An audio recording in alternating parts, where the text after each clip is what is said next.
पुत्र अपने पिता की चुगली ना सुने, पत्नी पति की चुगली ना सुने और शिष्य गुरु की चुगली ना सुने। अगर ये तीनों लोग ऐसे सुनते हैं, बेटे के सामने पिता की कोई बुराई कर रहा है और बेटा हंस रहा है और सुन रहा है। अच्छा, आधे से ज्यादा दुनिया के बेटे तो ऐसे, हाँ मेरे पापा तो ऐसे ही हैं, वो कब सुधरेंगे क्या पता। चाहे पापा लुच्चे से लुच्चा हो, पर दूसरा कोई बुराई कर रहा है तो उसके मुंह को फोड़ दो, चाहे पापा कितना भी हो। मैं थोड़ी कह रहा हूं पापा गंगा जल है, पापा कैसा भी होगा, पर तुम्हारे लिए संसार में आने का कारण पिताजी है।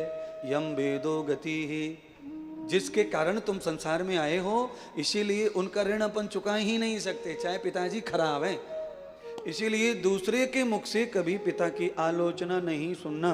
पति चाहे जितना लुच्चा हो, पर पत्नी को दूसरे के मुख से नहीं सुनना है कि मेरा पति खराब है तो है, चाहे जितना खराब है रहने दो, तुम क्यों बोल रहे हो।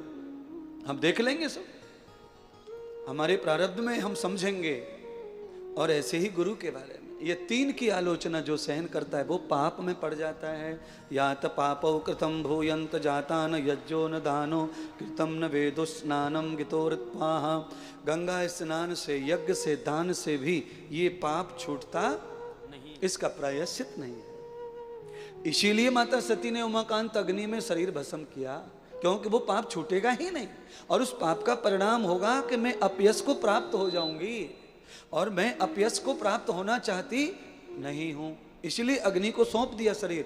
अच्छा, जिंदा शरीर अग्नि को समर्पित कर दिया पति के नाम से। नस्तो न वेदितो कृति, मैंने पति के पावन तत्व को नष्ट कर दिया। मैं लड़के आई हूं। अच्छा, मैं लड़के आई हूं, ये मेरा पर्सनल मामला है, इसमें ये लोग क्यों बकवास करेंगे, अड़ोसी पड़ोसी दूसरे लोग। ये इनका औकात क्या है कि मेरे पति के लिए आसन नहीं डालें, मेरे पति का नाम न डालें।